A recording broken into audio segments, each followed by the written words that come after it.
Frank, great to have you back. Let's talk about manufacturing here. There's still a lot of economic activity happening, but there's a need for efficiency. How is this offering going to drive that? Yeah, there's really two major domains, if you will, that are the focus of the manufacturing cloud. One is supply chain management.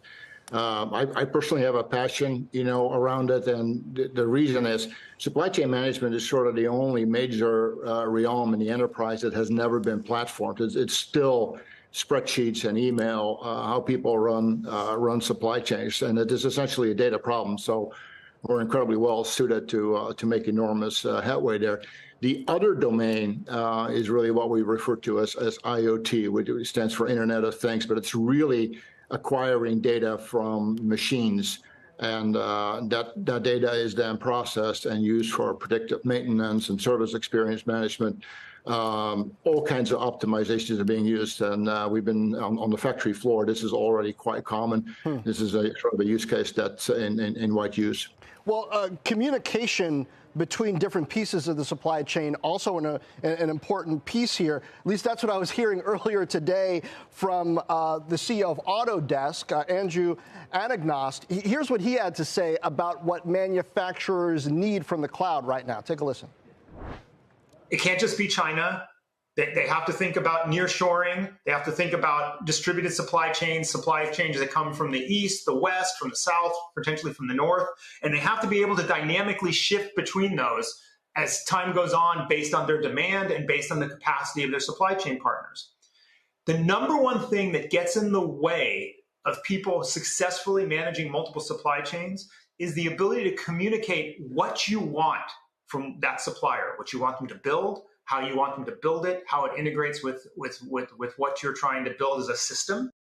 Frank, is this going to help with that communication?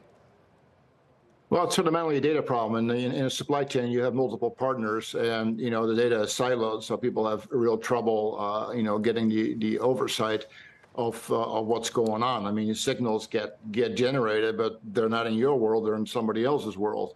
I mean, if you're making ice cream, there's four ingredients that make up vanilla ice cream. But they come from different places and different people. And that is the simplest example I can come up with. You can go over to somebody like Honeywell, who has like 4 million SKUs. I mean, the equation obviously changes just dramatically in terms of the complexity of the problem and the challenges. So, Frank, it's Morgan. At a time where you do have companies beginning to tighten their belts, given all the economic uncertainty, what is the pitch around this manufacturing data cloud? What does it do in terms of increasing productivity and lowering costs and making the process of actually producing a good faster?